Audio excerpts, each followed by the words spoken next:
This is Hank from the Wildflower Bee Farm. Hairy bittercress is one of the flowers we're seeing today, and bird's eye speedwell is the violet colored. This is a special COVID edition where I'm giving you as many videos as I can just to help you mellow out and enjoy the outdoors with us. You can see there's a bit of shade there, but right now this is what the bees are going after, plus many other things. Now, do you look at the clover starting to come up? Now, here's the bees coming in. Now, look at what's on their legs. Now, I challenge you to find, I found 7 different shades of pollen coming in. Now, remember, for bee diversity, you want different kinds of foods, different kinds of pollen, and that makes the hives stronger. And although this is just the beginning of April and we just had some killer frost, the bees are bringing in all kinds of different pollen and nectar. That means they're going to be even stronger and more resilient, we believe, to disease. So what I want you to do is keep an eye on this video. I've slowed it down. There's a great deal of time. There's 8 minutes. Now, if you don't want to watch it all, that's okay, but I found this very therapeutic, especially during these COVID times when we're in Ontario here on a lockdown kind of. If you want to just look at, now I also want you to tell me if you think these are rookie bees, because there's a lot of bad flying going on. They're bumping into things. They're missing the landing.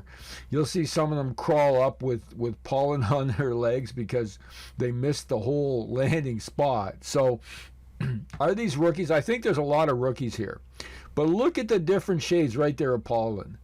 I found whitish, yellow, lemon, found some gray, some dark gray, brown. There's also some propolis coming in. You can see very small bits on their hind legs, which is that bee barely made it.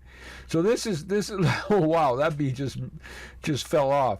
So I want you to just watch it and see how many different shades. If you want to post it, if you're following us on Instagram, go ahead, post it. How many different shades? Now, it's a fun activity for kids as well, right? Because kids can look at this and start spending some time really observing what's going on.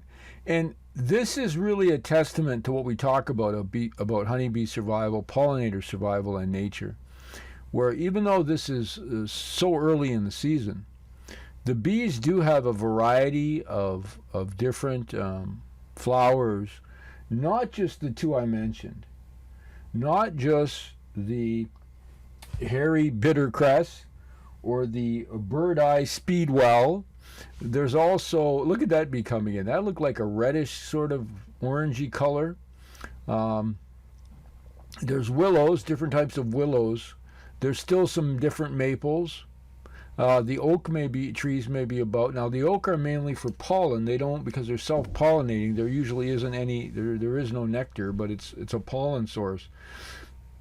Saw some dandelions starting to pop up. So there's a real diversity of plant matter. And if you're a beekeeper, you have bees on your farm or house or home or backyard, I wonder what different types of pollen you can see coming in. Now, in our case, if you don't slow this down, I had it at regular speed. It was really difficult to tell. Like there's a light yellow coming in there.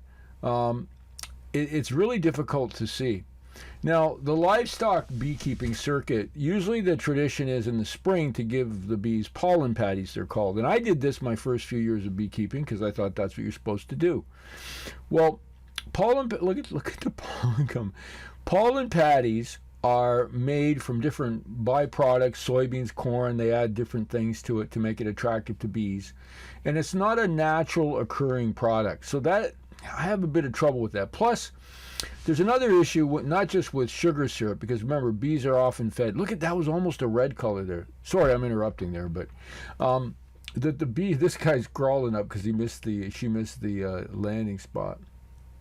That when bees don't have enough food, they're fed sugar water, and of course the pollen patties are for encouraging them, the queen, to start laying eggs earlier than perhaps is provided for food outside of the hive.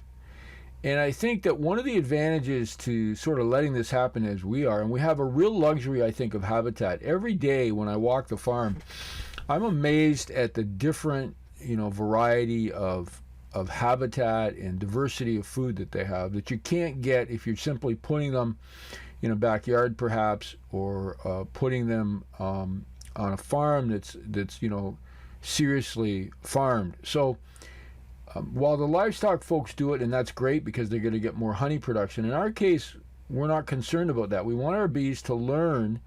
And again, we've talked, remember, you should go back to wildflowerbeefarm.com and look at the edition I did called Bees Have Brains, because I keep referring to it. The learned behavior of honeybees. That if you provide them with sugar, water, and if you provide them with pollen patties, bees, they're a lot like us in this, is why would they go out and do the work? And because they have learned behavior, they learn this behavior. The question is, are we teaching our bees, if we do the livestock method, to not go out and forage as much, to not be as, hard on themselves to go out and get the products they need to stay alive? And I think there's something to that they may get, I hate to use the word lazy, but they may just get expecting, they may teach each other to expect that kind of material. And I think it's helpful to let things happen naturally. So while it was difficult the other day, if you watched the video on taking that hive apart that was being, had been robbed and actually killed the bees. Look at that bee there cleaning up in the front of the house there. Isn't that something how they just clean things up? Wow. So I'm going to leave that with you. How many different types of pollen do you find throughout this video? And when you figure it out, just post it. There's some yellow coming. I got 6 or 7. I lost count, but there's so many different shades of the pollen coming in. What a beautiful sight. So I'm Hank from the Wildflower Bee Farm for this special COVID edition. I'll keep them coming. Not sure how many we'll do a week. As they come up, we'll put them out there. Hope you're enjoying it. And you have an amazing, safe day.